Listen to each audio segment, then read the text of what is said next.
चाचा जी की हाल चाल जे ते ईद वास्ते लेले लिआंदे जे ते की रेट शेट जे इन्ना दा 25,000 30,000 अच्छा अच्छा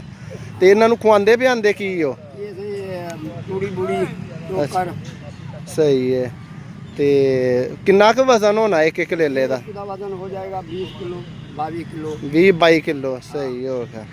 ते जे ਇਹਦਾ ਨਖਲ ਦਾ ਘਰ ਰੱਖਣੇ ਹੋਣ ਤੇ ਇਹਨਾਂ ਨੂੰ ਕੀ ਸ਼ੀ ਬੰਦਾ ਪਾਏ ये सही हो चोकर तूड़ी करहा ਅੱਛਾ ਅੱਛਾ ਇਹਦੇ ਨਾਲ ਇਹਨਾਂ ਦਾ ਵਜ਼ਨ ਵਾਵਾ ਹੋ ਜਾਂਦਾ ਹੈ हाँ ये लेला वावा हो जाएगा जेकोबादी मशहूर ले लेने ਸਹੀ ਹੈ ਤੇ ਕਿਹੜੀ ਨਸਲ ਜੇ ये जेकोबादी है सही ਯਕਮਾਬਾਦ ਦੀ जी जी जी ਸਹੀ ਤੇ ਕਿਹੜੀ ਜਗ੍ਹਾ ਤੋਂ ਤੁਸੀਂ ਆਏ ਹੋ ये सही हम कनकोट से ਅੱਛਾ ਅੱਛਾ ਸਹੀ ਹੈ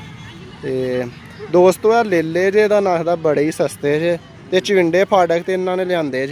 ਜੇ ਕਿਸੇ ਦੋਸਤ ਨੂੰ ਚਾਹੀਦੇ ਹੋਣ ਤੇ ਇੱਥੇ ਆਣ ਕੇ ਚਵਿੰਡੇ ਫਾਟਕ ਇਹਨਾਂ ਨਾਲ ਰਾਬਤਾ ਕਰ ਸਕਦੇ ਹੋ ਤੇ ਮਜ਼ੇ ਆਣਗੇ ਤੁਹਾਨੂੰ ਇਹ ਲੇਲੇ ਪਸੰਦ ਕਰੋ ਮਾਸ਼ਾਅੱਲਾ ਵਜ਼ਨ ਵੀ ਇਹਨਾਂ ਦਾ ਚੰਗਾ ਹੈ ਤੇ ਬਹੁਤ ਚੰਗੇ ਨੇ ਇਹ ਲੇਲੇ ਅਸੀਂ ਤੁਹਾਡੇ ਵਾਸਤੇ ਵੀਡੀਓ ਬਣਾ ਰਹੇ ਹਾਂ ਤੇ ਵੇਖ ਕੇ ਨਾ ਤੇ ਇਹਨਾਂ ਨਾਲ ਰਾਬਤਾ ਕਰ ਸਕਦੇ ਹੋ ਤੇ ਤੁਹਾਡੇ ਨਾਲ ਕਿਸੇ ਨੇ ਰਾਬਤਾ ਕਰਨਾ ਹੋਏ ਤੇ ਇੱਥੇ ਹੀ ਮਿਲੋਗੇ इधर मिलेगा इधर ਸਹੀ ਹੋ ਗਿਆ ਤੇ ਇਹ ਵੀਡੀਓ ਨੂੰ ਮੇਰੀ ਨੂੰ ਵੇਖੋ ਤੇ ਅੱਗੇ ਦੋਸਤਾਂ ਨੂੰ ਵੀ ਸ਼ੇਅਰ ਕਰੋ ਤੇ ਇਹਦਾ ਨਾਮ ਲਈਦਾ मेरे चैनल नाले सब्सक्राइब करो। दोस्तों जैसा कि आपने देखा ये जैकबाबादी लेले हैं, इनका वज़न कम से कम 25 से 30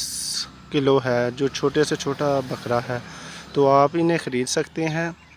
इनके मुनासिब रेट हैं। चविंडा फाटक पसरोर पे ये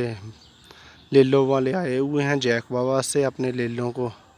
सेल करने के लिए। आप इनसे रब्ता कर सकते हैं। वीडियो को शेयर करें और मेरे चैनल को सब्सक्राइब करें। मज़ीद वीडियो देखने के लिए मेरे चैनल को सब्सक्राइब करें। थैंक यू, शुक्रिया।